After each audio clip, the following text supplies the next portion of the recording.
Here we go with today's puzzle. It's absolutely incredible. Let's see if you can solve it. Pause the video if you need to. Now, this one is very, very, very difficult. For some, if you have it already, perfect. But if you don't, it's totally normal, as there's a lot of candidate moves here, meaning moves that are possibilities for you to play. Let's take a look at what's going on. Pause the video if you want to solve this one yourself. Let's take a look at what's going on. White's queen is actually attacked right now.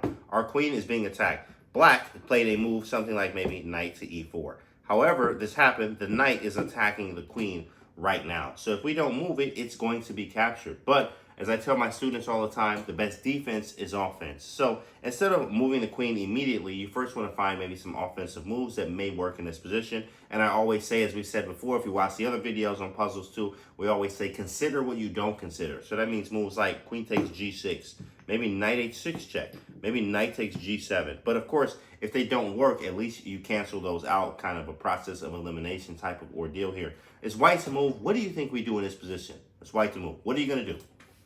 Here's the move. The move is queen h6. That's it. Literally, the puzzle's already over.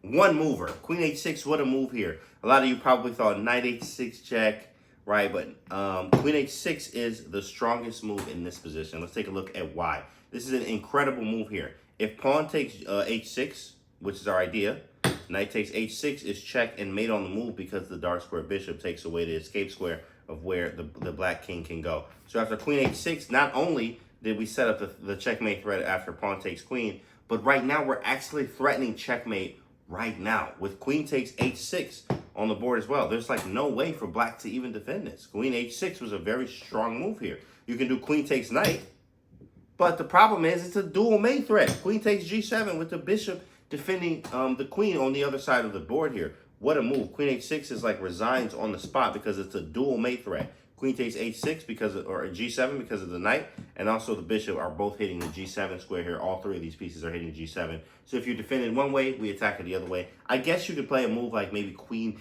e5 or something like this, but even then we'll take the queen, threaten checkmate again, and then after the pawn takes, we have again the first checkmate that we saw here with knight takes h6. There's maybe a queen f6 here too as well, but same story, just a different day, right? With the queen here, knight here, queen here. So if queen f6, same ordeal here. Bishop takes queen. I'm threatening checkmate in a bunch of different ways. Now after pawn takes again, knight takes h6, check and mate. What an incredible puzzle. If you found queen h6, awesome. Let me know in the comments if you found it. And if you didn't find it, what was your option? It's okay. We keep working, we keep grinding, we keep getting better. I'll see you on the next one.